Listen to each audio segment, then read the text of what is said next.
Hi there, this is Kerry. I'm outside of my house in Framingham. It is Sunday, August 2nd, and I'm giving a garden update.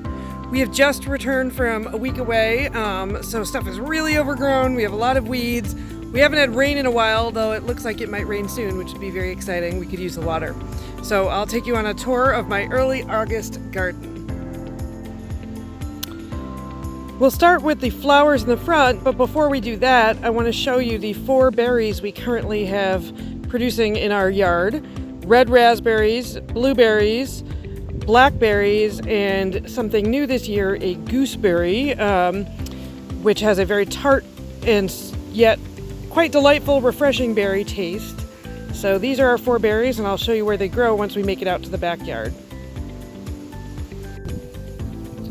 All right, so here we are in our front yard with lots of things in bloom right now. We've got a very tall sunflower plant and an Italian white sunflower with little white sunflowers that are blooming right now. Both these we grew from seed. This one should have orange blooms and it's already about 8 feet tall. It hasn't bloomed yet, but it's close. We have lots and lots of zinnia that I also grew from seed. Pink, orange, yellow, right, all sorts of nice colors.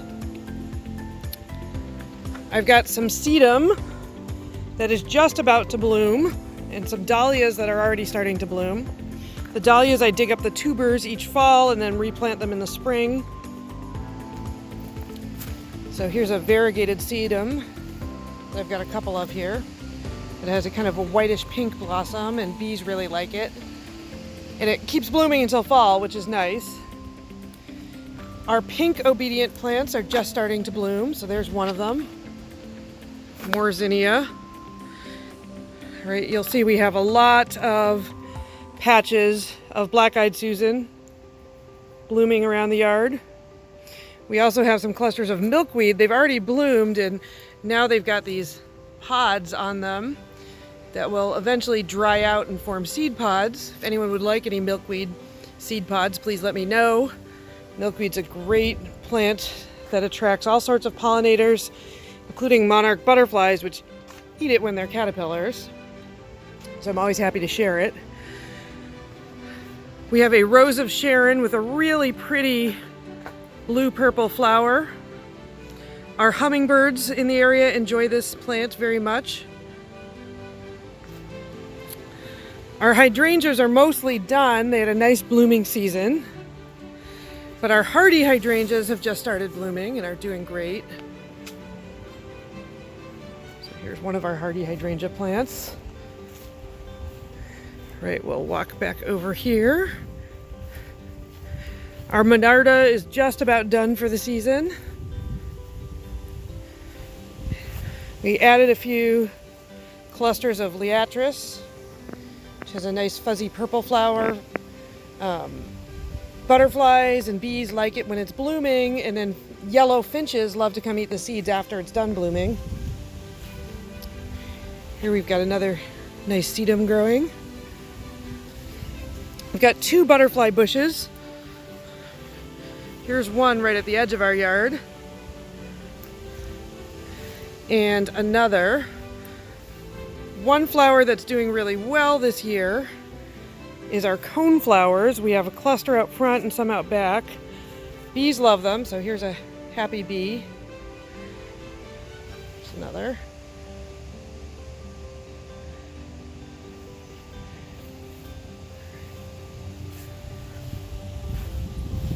We'll take a look at the front yard from the street. I've got a few patches of phlox, which I love, but unfortunately so do the deer, which like to eat them right before they bloom.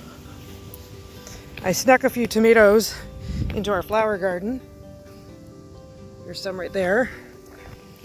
This is my favorite plant to put along the street, Russian sage.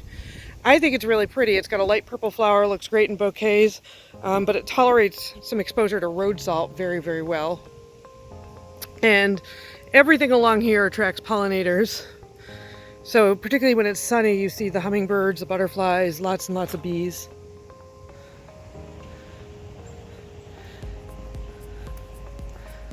Let's head out towards the backyard.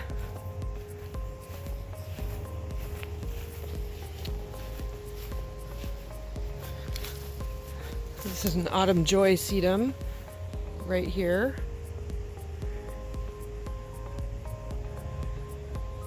Our lilies are just about at their end. They were very pretty this year.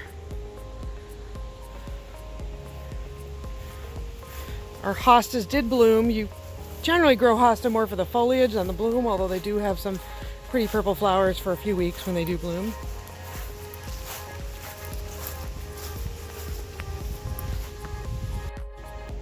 All right, so let's walk through the backyard. Our little baby apple tree is doing okay. All of our apple trees have some blight on the leaves. It doesn't really overall affect the health of the tree, but even this little guy has some spots on him. Our Asian pear tree is doing very well. We've got lots of small pears growing on it. These pears are shaped like apples. They look like apples, but they taste like pear. Unlike American varieties of pear, you actually eat them crisp. You don't wait for them to get soft to eat. This is a red pear tree that's very prolific.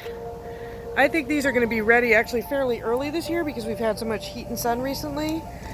And these pears you do pick and then you let them ripen on a counter for a week or so before you eat them.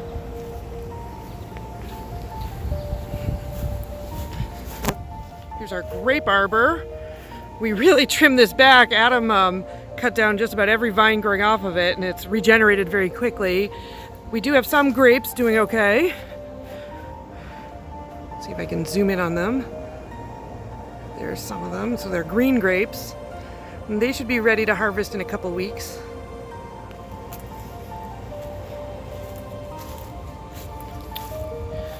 Our little baby pear tree here has a few pears on it and it's looking okay.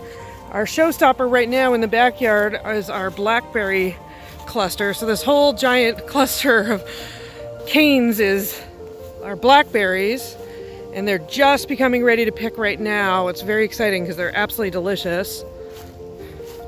So they're ready once they're totally black. Right, so like this guy's pretty much ready right now. And they're delicious, they're really good for you too.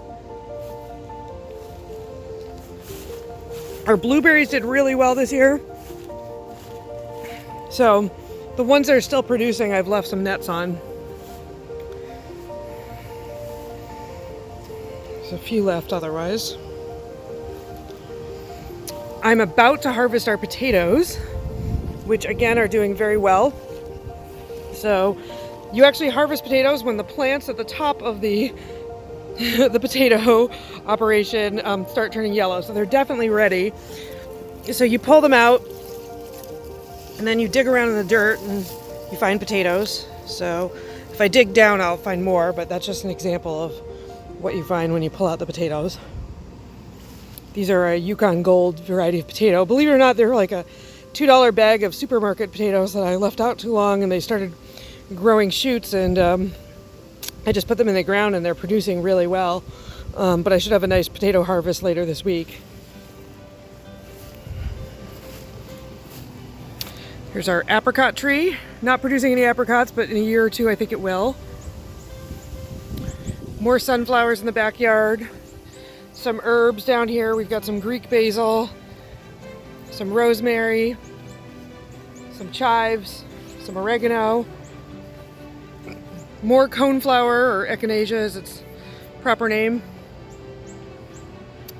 We've got some cucumbers. I just picked a bunch of cucumbers yesterday when we returned from our week away.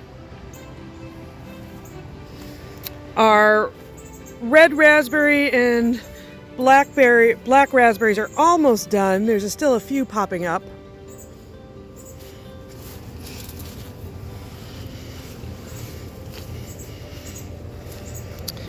But we harvested gallons of them this year. That was very exciting.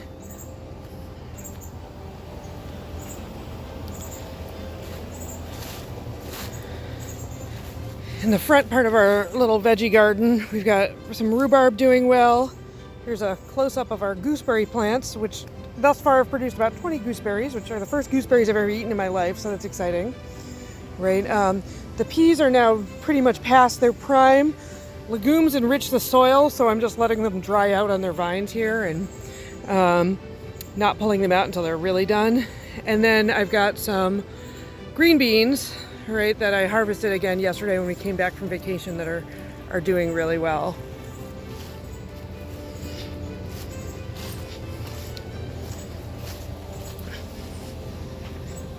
We've got a couple of water bottles set up. Unfortunately, they've been empty lately because we haven't had any rain, but hopefully we'll get some soon. We have a hurricane approaching, so that'll take care of that. All right. This wedding veil fabric, has worked great as a blueberry netting. Actually, it's worked much better than the bird netting that you can buy online. It's cheaper and the birds don't get tangled in it, so that's nice. And so we've harvested a lot more blueberries than we normally do as a result. Our peach trees are very, very healthy. There are still some peaches on the vine of the larger one that I'm keeping my eyes on the branches of the larger one, not the vine. And we'll see if they make it to maturity this year. This would be the first year that they have. This tree is maybe 4 years old and the other little one is about 2 years old. And we're not going to get much of an apple harvest this year. Our apple trees did get hit by blight. It doesn't seem to be a great year for them anyways. So we do have a few apples that look pretty nice. Here's one, all right, but I'd say we're looking at like 10 to 12 apples, where last year I probably picked 70 apples off of this tree.